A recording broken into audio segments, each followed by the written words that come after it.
गुजरात के मुख्यमंत्री नरेंद्र मोदी कहते थे कि जैसे जैसे रुपया गिरता है वैसे वैसे प्रधानमंत्री की साख गिरती है। उस हिसाब से तो मोदी जी की साख और प्रतिष्ठा किस गटर में चली गई, इसका अनुमान लगाना ही बड़ा मुश्किल है। 26 मई 2014 को जब प्रधानमंत्री पद की शपथ ली नरेंद्र मोदी जी ने, तो रुपया 58 रुपए 86 पैसे था प्रति डॉलर।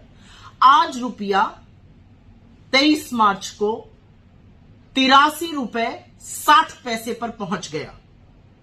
अब आपको लगेगा कि रुपए के गिरने से मुझे क्या फर्क पड़ता है, ये तो बड़ी बड़ी बातें हैं। रुपए के गिरने से आपको बहुत फर्क पड़ता है। रुपए के गिरने का मतलब क्या है कि जो चीज पहले 60 में आ सकती थी अब वो 84 में आती है।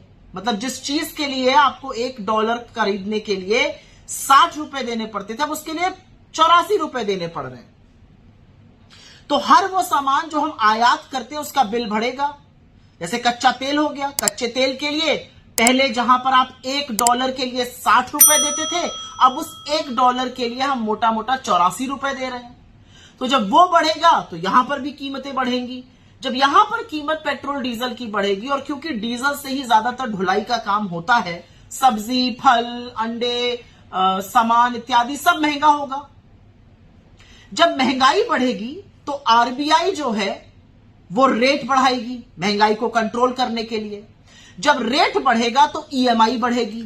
ईएमआई मतलब अगर आपने स्टूडेंट लोन, अगर आपने कार लोन, अगर आपने होम लोन, इस तरह की चीजें ली हुई हैं तो उनकी ब्याज दर बढ़ जाएगी, उनकी ईएमआई बढ़ जाएगी, ज्यादा पैसा देना होगा। तो रुपए का कमजोर होना अर्थव्यवस्था का कमजोर होना और देश के कमजोर होने पर है।